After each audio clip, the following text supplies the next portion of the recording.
guys, welcome back to my channel वांगसियान forever love. तो आज मैं आप लोगों के लिए मेरे एफएफ का नेक्स्ट चैप्टर लेकर आई हूँ। मैं स्टोरी शुरू करने से पहले आप लोगों से रिक्वेस्ट करना चाहूँगी, अगर आप मेरी स्टोरी को पहली बार सुन रहे हैं तो प्लीज़ मेरे चैनल को सब्सक्राइब कर लें एंड वीडियो को लाइक कर दें।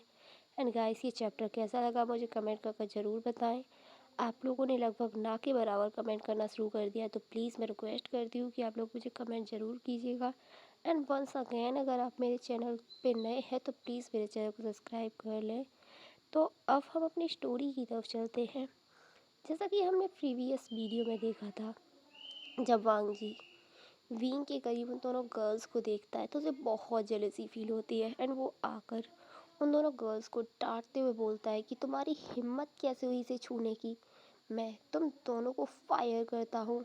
एंड ये सुनकर वो दोनों गर्ल्स जो डर जाती हैं बोलती हैं, सर आई एम सॉरी, हमें नहीं पता था कि ये आपके हैं, वरना हम ऐसा कभी बिहेव नहीं करते। लेकिन वांग जी जो गुस्से में बोलता है, मुझे फ़र्क नहीं पड़ता कि तुम्हें पता था या नहीं, लेकिन तुम दोनों आज से मेरी कंपनी में मुझे नज़र नहीं आनी चाहिए। एंड एक हैकर वांग जी जो उन दोनों गर्ल्स को बाहर निकल जाता है एंड वींग को वो पकड़कर एक वॉल पे प्रेस करते हुए बोलता है, तुमने उन्हें अपने करीब कैसे आने दिया?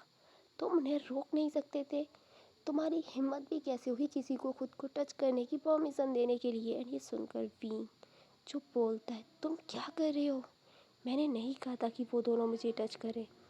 उन्होंने ऐसा किया तो मैं उन्हें, मुझे प्लीज़ छोड़ो, मेरी चोट लग रही है। लेकिन वांग जी जो गुस्से में अब वींग को किस करने लगता है। वींग जो वांग जी को रेजिस्ट करने की कोशिश कर रहा था, लेकिन वांग जी जिसने वींग की वेस्ट को टाइटली पकड़े हुए था एंड वो उसे बिल्कुल भी नहीं छोड़ रहा था एंड काफ़ी पैशनेट तरीके से उसे किस किए जा रहा था। एंड वींग जो थोड़ी देर में उसकी किस में मेल्ट हो चुका था एंड उसने भी वांग जी को बैक किस करना शुरू कर दिया था। एंड वो दोनों जो एक दूसरे को काफ़ी टाइम तक किस करते हैं।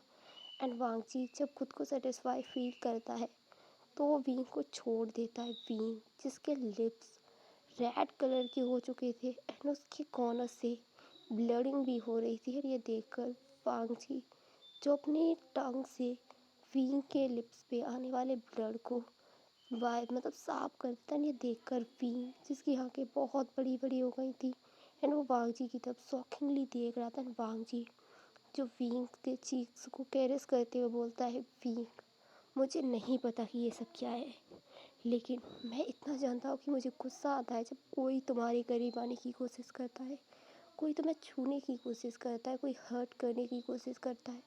मैं इन सारी फीलिंग्स को नहीं जानता और ना ही आज से पहले मेरे साथ ऐसा कभी हुआ है। प्लीज़ भी तुम ऐसा मत किया करो। मुझे बहुत गुस्सा आता है जब तुम्हें कोई हर्ट करता है, तुम्हारे पास आता है। मैं रिक्वेस्ट करता हूँ तुमसे। एंड ये सुनकर वीन जो एकदम साइलेंट रह गया था, उसे समझ ही नहीं आ रहा था कि वो क्या जवाब दे। वांग जी जो अपनी बात को कंटिन्यू करते हुए बोलता है, वीन मैं तुमसे रिक्वेस्ट करता हूँ, प्लीज़ दोबारा खुद के करीब किसी को मत आने देना, वरना मैं ये बिल्कुल बर्दाश्त नहीं कर पाऊँगा और मुझे नहीं पता कि मैं क्या कर दूँगा। एंड ये सुनकर वी जो बोलता है, वांग जी मैं नहीं आने दूँगा खुद के करीब किसी को, पर प्लीज़ मुझे छोड़ो, मेरे वेस्ट पे हर्ट हो रहा है। एंड ये सुनकर वांग जी जो विंग की वेस्ट को छोड़ देता है, विंग जो बोलता है, तुम अब यहाँ से बाहर जाओ, मुझे रेडी होना है। एंड वांग जी वो भी वहाँ से बाहर चला गया था कुछ कहे बिना ही। एंड विंग जो मिरर के सामने खड़ा हुआ था, खुद को देख रहा था, उसके लिप्स जो रेड हो चुके थे, वहाँ पे निशान भी था बाइट करने का। एंड ये देखकर विंग जो बोलता है, वांग जी तुम्हें ही नहीं पता कि क्या हो रहा है, ऐसा मेरे साथ भी है, मुझे खुद भी नहीं पता कि मेरे साथ क्या हो रहा है। मैं तुम्हें कभी भी एडजस्ट नहीं कर पाता हूँ, मैं तुम्हें कभी भी खुद से दूर नहीं कर पाता हूँ। मैं नहीं जानता ये सारी फीलिंग्स क्या हैं, पर ये सब गलत भी नहीं लगता मुझे। मैं क्या करूँ मुझे खुद भी नहीं पता है।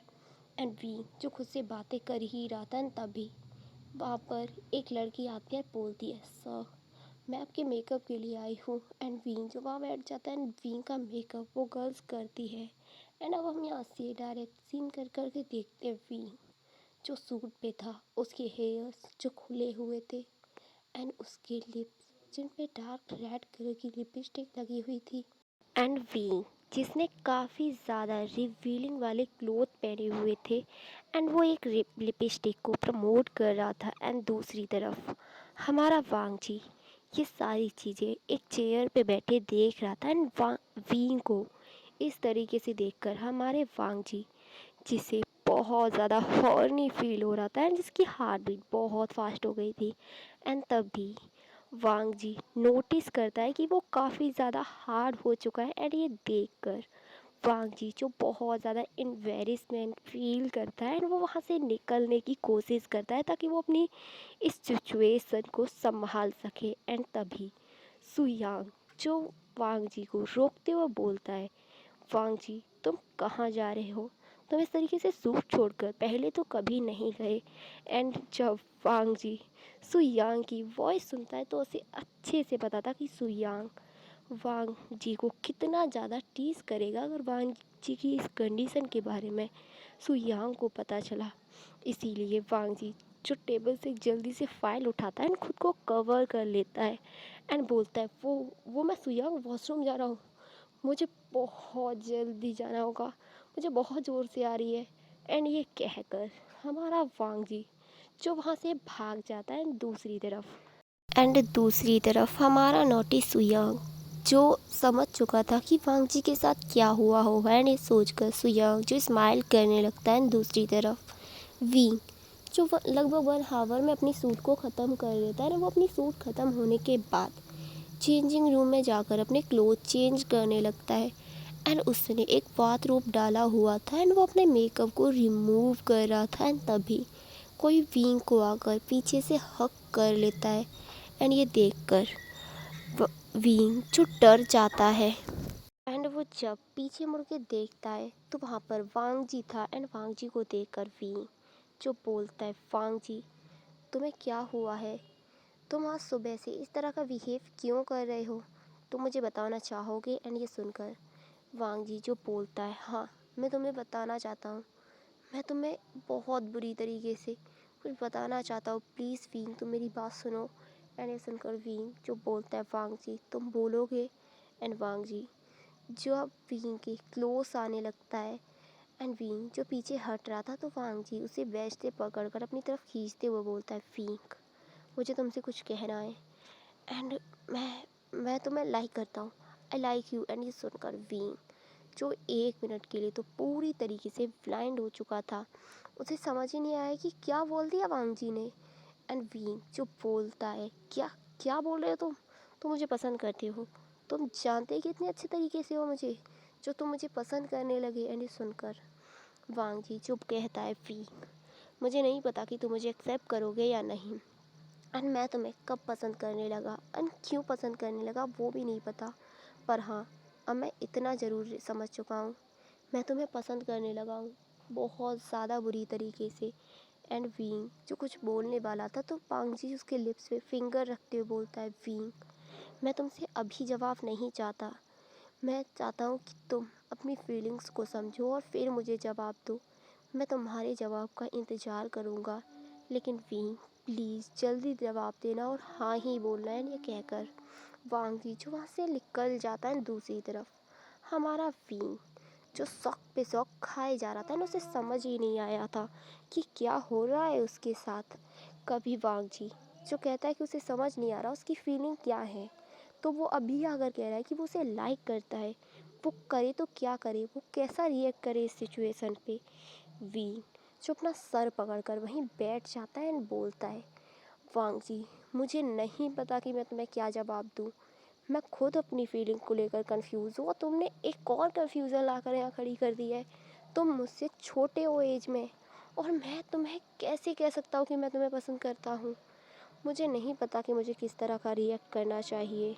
एंड वी जो काफ़ी टाइम तक बहुत कुछ सोचता रहता है लेकिन उसे कोई भी जवाब नहीं मिलता, तो वी थक हार कर अपने क्लोथ बियर अप करता है एंड सोचता है कि उसे घर जाकर वेन चिंग से बात करनी चाहिए इस बारे में।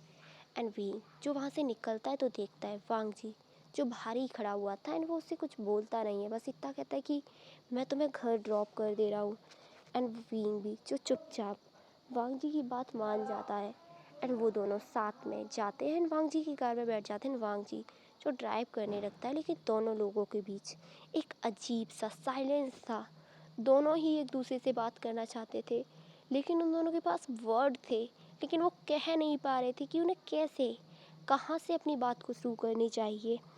एंड विंग जो बोलता है, वांग जी मुझे नहीं पता कि मुझे तुम्हारे सवाल का क्या जवाब देना चाहिए, लेकिन मैं बस इतना कहूँगा कि हम दोनों के बीच बहुत ज़्यादा एज गैप है, तो हमें इस बारे में नहीं सोचना चाहिए।